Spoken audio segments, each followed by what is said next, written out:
Hello বন্ধুরা, welcome to my channel বাসন্তী টেলারে সবাইকে স্বাগত। দেখো, আজকে একটা চুড়িদার ফিটিংস করছি। কিভাবে চুড়িদার ফিটিংস করতে হয় সেটা দেখে নাও। এই যে আমি মিডিল করে নিয়েছি, এটা কেটে বাদ দিয়ে দেবো। অস্ত্রটা এতটা অস্ত্র তো লাগবে না, এটাকে কেটে বাদ দিয়ে গোল করে হেম দিতে হবে।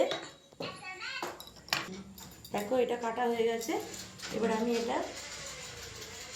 এটা আমি কীভাবে মাপটা নেবো, মাপটা বলো।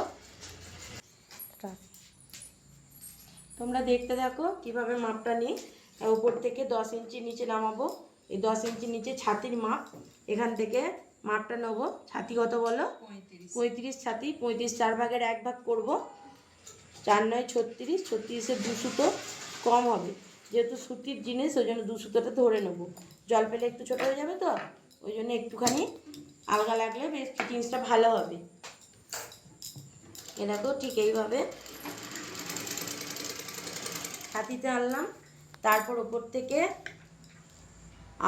থেকে 14 ইঞ্চিতে মাপ নেবো। 14 হচ্ছে 30, তার মানে 7.5। 7.5 এখানে 2 সুতো বেশি নেবো, যেহেতু সুতির কাপড় বলে। সুতির কাপড়ে সবসময় 2 সুতো করে আলগা নিলে পরে ফিটিংসটা খুব ভালো হয়। এবার দেখো, পাছা এসেছে। পাছায় কাটিং আমরা করেই রেখেছিলাম। পাছাতে 1 ইঞ্চি বাড়তি কাপড় নেওয়া আছে।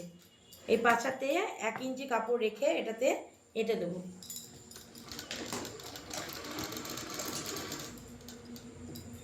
দেখো, এখানে এই পাছার কাজটা কাটিং করা আছে। যে এখানে 1 ইঞ্চি কাপড় রেখে, এইভাবে 1 ইঞ্চি কাপড় রেখে ঠিক এইখানেতে এসে এখানে একটু টেকে দেবো।